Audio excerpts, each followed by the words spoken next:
Plus भी हमेशा धनात्मक होती है। आपका ए आंसर हो जाएगा सही। ओके। 2 में देखिए, किसी शब्द को सुनाए गए छोटे अक्षरों के पढ़ते समय आप निम्न में से कौन सा लेंस पसंद करेंगे? तो 5 सेंटीमीटर फोकस दूरी का एक उत्तल लेंस। आपका सी आंसर राइट हो जाएगा। ओके। अब अगला देखिए,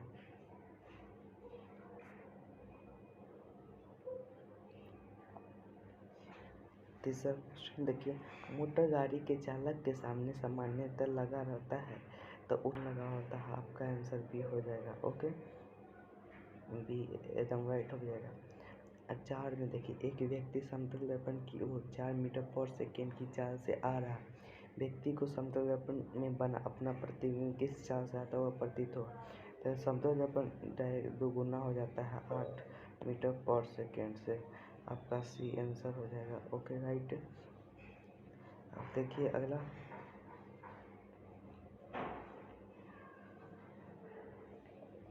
नेत्र लेंस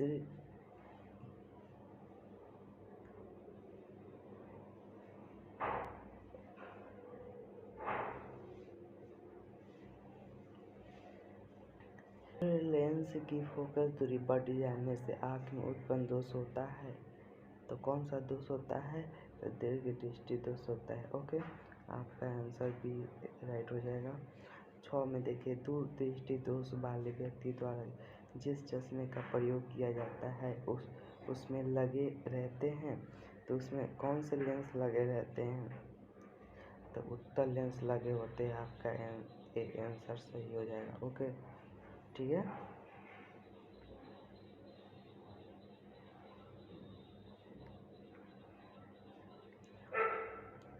विद्युत आवेश की इकाई है तो कूलम होती है। Okay, coulomb. आपका ए आंसर राइट हो जाएगा। 8 में देखिए, विद्युत आवेश 2 प्रकार के होते हैं जिन्हें धन तथा ऋण आवेश माना जाता है। यह नामकरण जिसने किया था वह है, तो यह किसने किया था?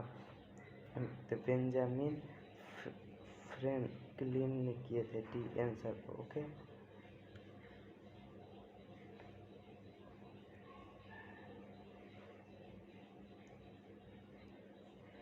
नाइन में देखें, एक पदार्थ को एक कूलम धन आवेश में आवेशित किया है। इस आवेश में पदार्थ में जो 2 इलेक्ट्रॉन निकल गए हैं वो उनकी संख्या है। तो उनकी संख्या है 6.25 गुने 10 के पावर 18 होगा। यहाँ पे 10 के पावर 18 होगा। ओके, तो आपका ए आंसर एकदम राइट हो जाएगा, ए। ओके, अब देखिए अगला,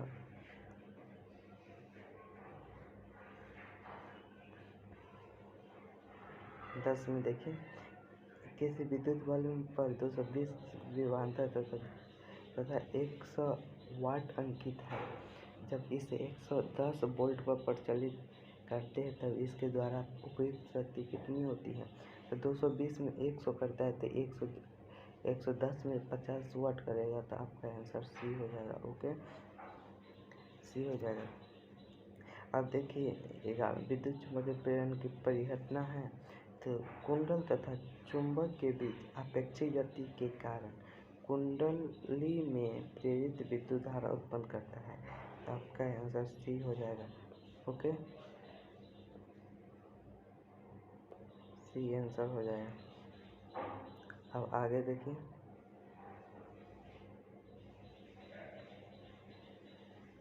विद्युत जनित्र का सिद्धांत आधारित है विद्युत चुम्बकीय प्रेरण पर। आपका आंसर सी हो जाएगा, एकदम राइट। ओके, अब देखिए 13 में लघुपतन के समय परिपत्र में विद्युत धारा का मान बहुत अधिक बढ़ जाता है। सी आंसर हो जाएगा, आपका आंसर सही। ओके, अब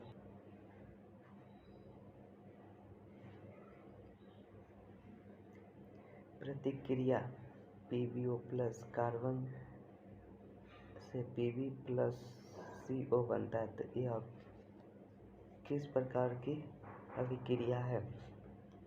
तो यह एक अवकरण अभिक्रिया है। ओके, अवकरण अभिक्रिया है, सी राइट हो जाएगा। 15 में देखिए, निम्न धातु में से कौन सा NaOH के विलय से H2 देता है? तो H2 कौन देता है?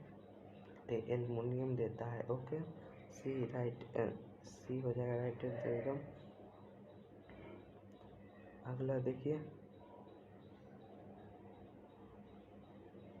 यदि विलय का pH 13 है तो इसका अर्थ है, तो इसका अर्थ हो जाएगा प्रबल वाष्मी, प्रबल वाष्मी, डी आंसर हो जाएगा एकदम।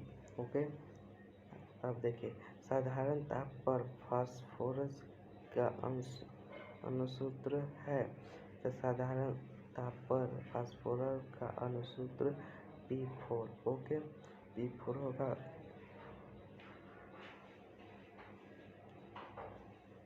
पीतल में रहता है, जिंक भी रहता है और कॉपर भी रहता है। आपका आंसर बी हो जाएगा एकदम राइट। 19 में देखिए, धातुओं की प्रकृति होती है तो विद्युत धनात्मक होती है। आपका आंसर ए हो जाएगा राइट। ओके, आगे देखिए, चुंबकीय अशुद्धि को किस प्रकार दूर किया जाता है? तो चुंबकीय विधि से, चुंबकीय विधि से चुंबकीय अशुद्धियों को दूर किया जाता है। तो आपका आंसर डी हो जाएगा एकदम। Okay, right. अब 21 में देखिए, कार्बनिक यौगिक का आवश्यक तत्व है, तो कार्बन, कार्बन ए आंसर हो जाएगा आपका राइट।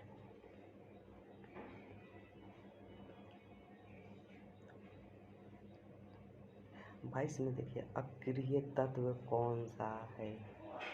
जो अक्रिय तत्व है वो हीलियम है। आपका आंसर बी हो गया। ओके, 23 में देखिए, एल्कीन श्रेणी के यौगिक का अणुसूत्र एल्कीन, एल्कीन है ना, तो यह CnH2n होगा। ओके, आपका 23 का ए आंसर हो जाएगा। ओके, ठीक है। अगला देखते हैं, अपमार्जक बनाने में उपयोग होता है। तो अपमार्जक बनाने में क्या उपयोग होता है? अल्कोहल का उपयोग किया जाता है। ओके, आपका आंसर सी हो जाएगा।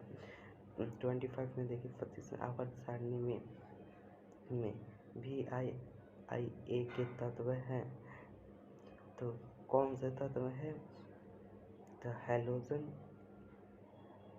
हैलोजन कहलाते हैं ना, हैलोजन कहलाते। ठीक है, आपका आंसर ए हो जाएगा।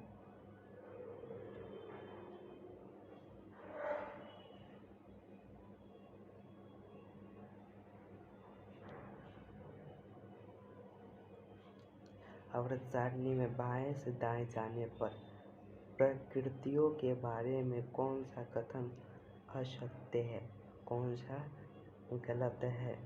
तो देखिए, तत्वों की धात्विक प्रकृति घटती है नहीं, संयोजकता इलेक्ट्रॉन की संख्या बढ़ जाती है।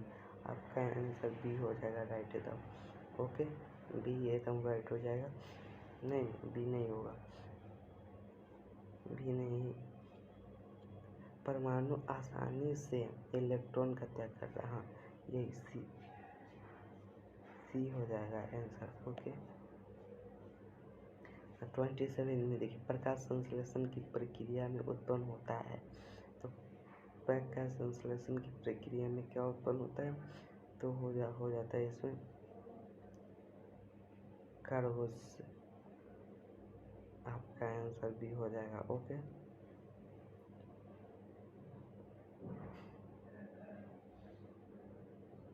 अंडाणु निषेचित होता है। अंडाणु निषेचित कहाँ पे होता है? फिलोफिन नलिका से। कहाँ? सी। आपका 28 का सी हो जाएगा। श्वसन की प्रक्रिया होती है, तो श्वसन की प्रक्रिया कहाँ होती है?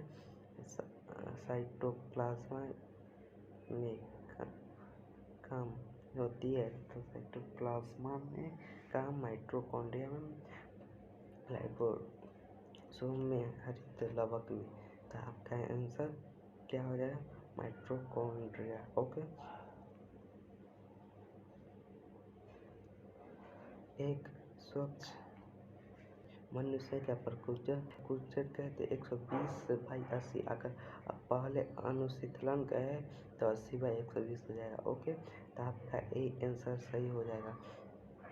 अगर पहले अनुशीतलन कहे तो अनुशीतलन में हो जाएगा 80, आप प्रकुचर तो अनुशीतलन बाई प्रकुचर कितना हो जाएगा? 120। ओके, अब देखिए 31। पत्तियों का मुरझाना किस पादप हार्मोन के कारण संभव होता है? तो पत्तियों को मुरझाना एब्सिसिक अम्ल के कारण होता है। सी आंसर आपका राइट हो जाएगा। ओके,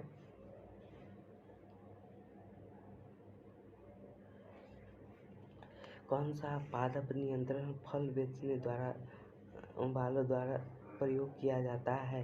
तो इथाइलीन किया जाता है। सी आंसर हो जाएगा। कार्बन यौगिक में कार्बन की संयोजकता होती है। कार्बन यौगिक में कार्बन की संयोजकता होती है तो कितना होती है? 4 होती है।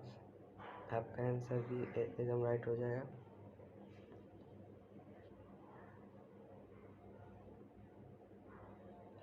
एसड रोग का प्रमुख कारण है।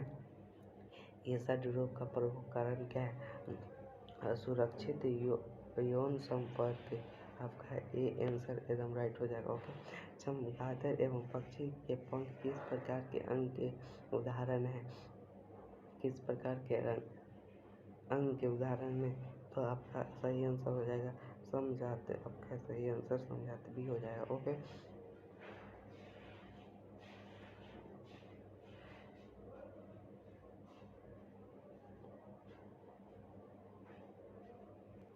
वे अंग जिनकी उत्पत्ति तथा मूल रचना में तो समानता होती है किंतु कार्य के अनुसार उनकी रचना में परिवर्तन हो जाता है, ऐसे अंग को कहते हैं। तो ऐसे अंग को कहते हैं समझात अंग। ओके, ए आंसर राइट हो जाएगा आपका।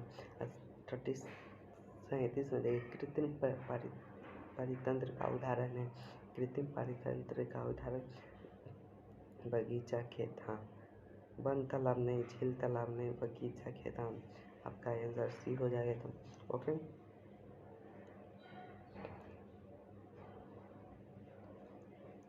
प्रकृति में ऊर्जा का मुख्य स्रोत है।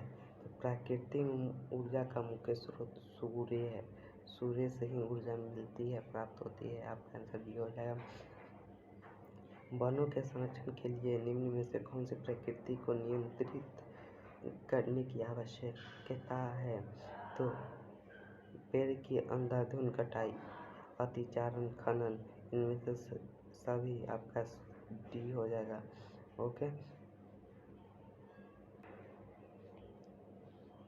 अब आगे देखिए वे पदार्थ जो जैविक प्रक्रियाओं द्वारा अपघटित हो जाते कहलाते हैं। तो इसे कहते हैं जैव निम्नीकरण। ओके, ए आंसर हो जाएगा आपका राइट। ओके, 45 में अमीटर से निम्नलिखित में किसे मापा जाता है? तो अमीटर से धारा को मापा जाता है। आपका ए आंसर सही हो जाएगा। Okay, A answer. अब देखिए 42 में वह उपकरण जो विद्युत ऊर्जा को यांत्रिक ऊर्जा में बदल देता है कहते हैं उसे। तो इसे कहते हैं विद्युत मोटर।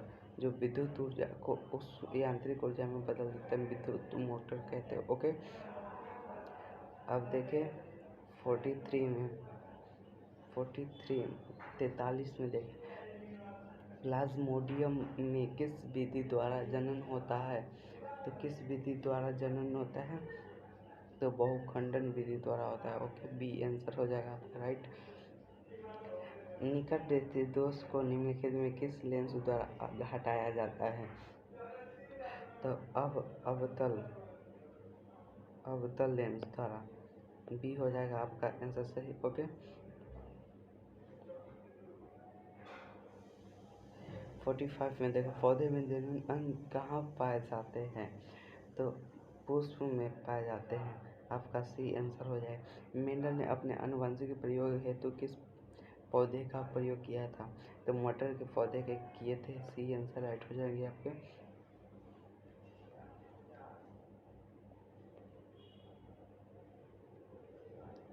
अब अगला देखिए 47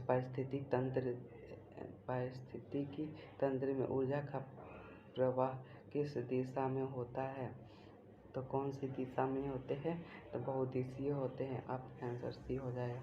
ओजोन परत पाया जाता है। तो ओजोन परत कहाँ पे पाए जाते हैं?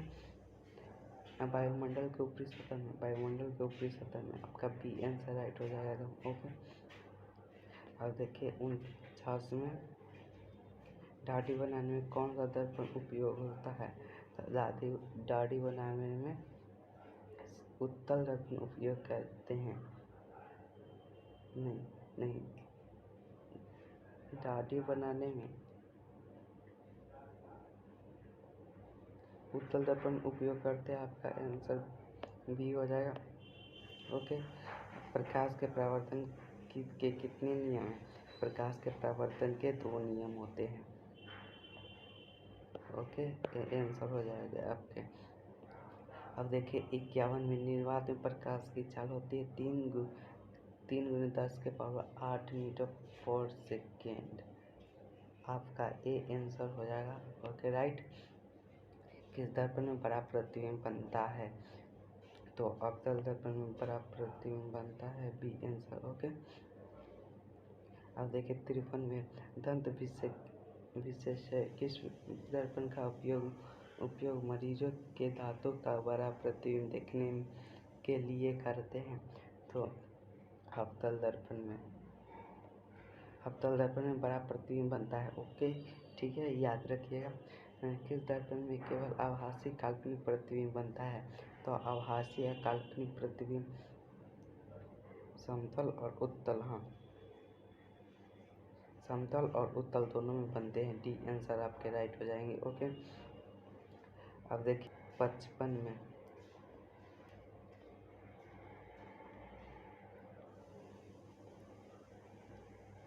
मोटर चालक के सामने दर्पण लगा होता है, साइड मिरर जिसे कहते हैं, वो उत्तल दर्पण होते हैं। आपका सी आंसर हो जाएंगे। सही एकदम। गोलीय दर्पण में परावर्तक पृष्ठ के वृत्ताकार सीमा रेखा का व्यास कहलाता है। गोलीय दर्पण का द्वारक कहते हैं। आपका डी आंसर हो जाएगा राइट एकदम। ओके। 57 में देखिए प्रकाश तरंग उदाहरण है। तो उदाहरण क्या है? विद्युत चुंबकीय तरंग का बी आंसर हो जाएंगे। गोलीय दर्पण का फोकस स्थानांतर एवं वक्रता त्रिज्या के बीच संबंध है। तो F बराबर R/2। आपका सी आंसर हो जाएंगे। F बराबर R/2 हो जाएंगे। हो गया। अब देखिए 59 में समतल दर्पण में प्रतिबिंब की प्रकृति क्या होती है? तो समतल दर्पण में आभासी और बराबर होते हैं। समतल दर्पण आभासी और बराबर होते हैं।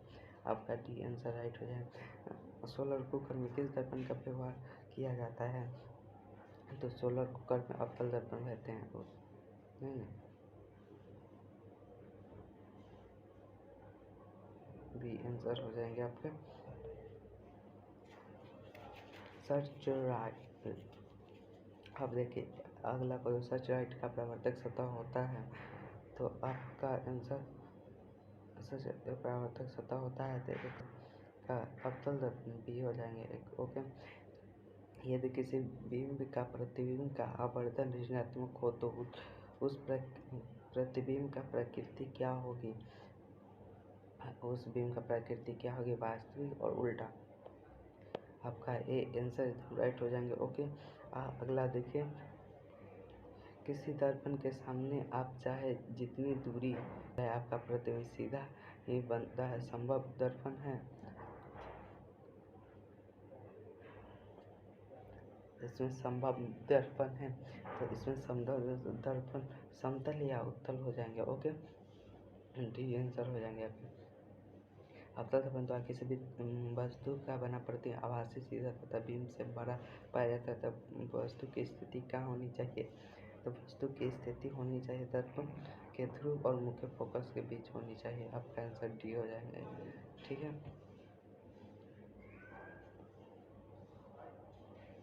यदि किसी बीम देखिए 65 में देखिए यदि किसी बीम का प्रतिबिंब आवर्धन धनात्मक हो तो उस प्रतिबिंब की प्रकृति क्या होगी? तो उस बीम की प्रकृति काल्पनिक और सीधा होगी।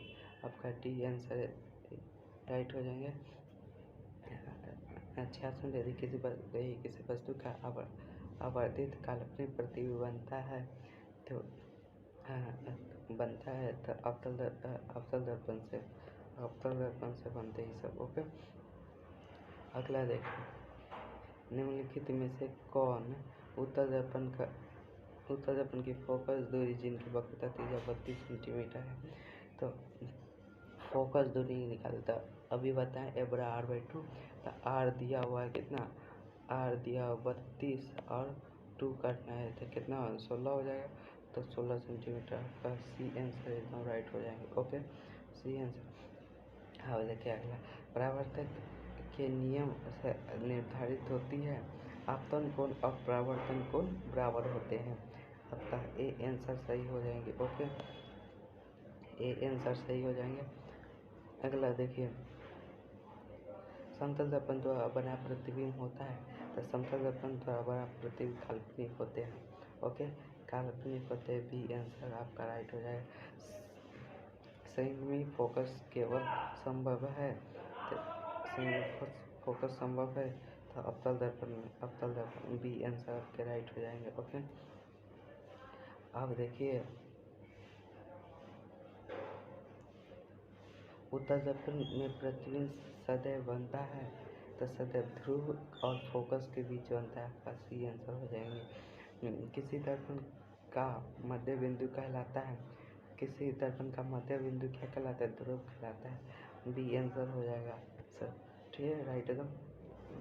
अब देखिए समतल दर्पण में वक्रता त्रिज्या r बराबर था r बराबर 2f हो जाए। देखिए अभी बताया f बराबर r/2 होंगे तो r बराबर हो जाएगा r बराबर 2f हो जाएंगे। तो आपका ए आंसर एकदम राइट हो जाएगा। ओके,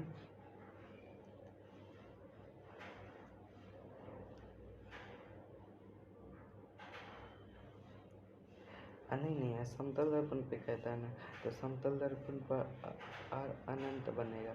ओके, आपका सी हो जाएगा आंसर से। हजामत बनाने के लिए व्यवहार किया जाता है तो इसमें कौन से अवतल दर्पण हजामती अवतल दर्पण का उपयोग किया जाता है। ओके, आगे देखिए,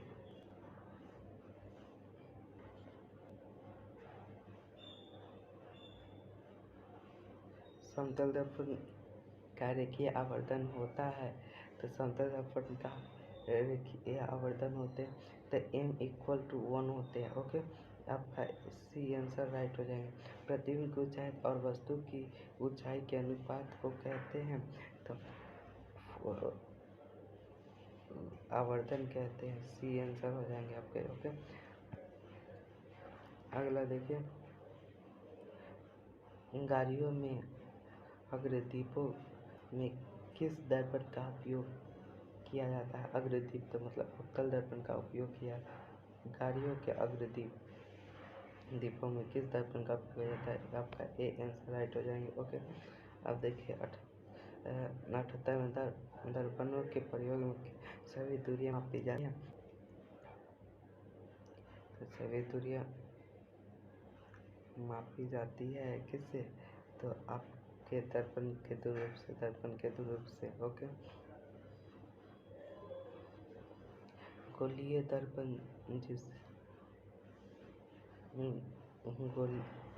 दर्पण जिसका दृश्य क्षेत्र बहुत विस्तृत होता है वह हो जाएंगे क्या? उत्तल हो जाएंगे। ओके, बी आंसर आपका राइट हो जाएंगे। किसी दर्पण के मध्य